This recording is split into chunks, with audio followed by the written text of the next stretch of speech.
Со одна предподготвена платформа, Факултетот за образовни науки ќе го издига културното портофолио на студентите, истакна денес професор доктор Оливер Цацков. Тоа значи дека секоја институција ќе понуди она што може да им го представи на студентите,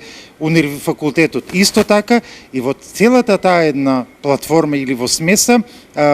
најважното за мене е тоа што да го пронајдеме оние студенти кои имат некој свој скриен талент или своја желба, да сето тоа им го реализираме. Оваа иницијатива има позитивен ефект кај студентите, но со неколку забелешки за нејзино усовршување. Ние како млади апелираме што е можно, повеќе живееме во такво динамично време, каде што Facebook, Instagram, TikTok и сите социјални мрежи ја креираат на еден начин содржината, и оние кои што се главните актери на сите тие културни установи, на сите тие културни содржини, да бидат првото лице на таа содржина и да ја промовираат преку социјалните мрежи. Значи што е можно повеќе да ги користат алатките на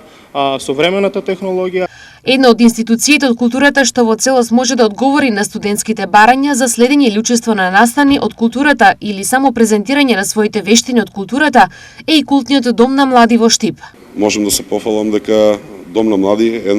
една од институциите во областта на културата која е поприсутна на социјалните мрежи, како на Инстаграм, така и на Фейсбук. Меѓутоа морам да напоменам дека имаме и сопствена веб страна која е на високо ниво, каде ја имаме и целата архива од самото постоење на основање на институцијата па до ден денешен, со апсолутно опфатени сите содржини кои се биле и во минатото, но и за настаните кои следат во иднина. Токму на оваа тема денеска со представници од сите институции од културата во градот, денеска во просториите на Факултетот за образовни науки се одржа конструктивна дебата за оформување на споменатата платформа од културата за студентите.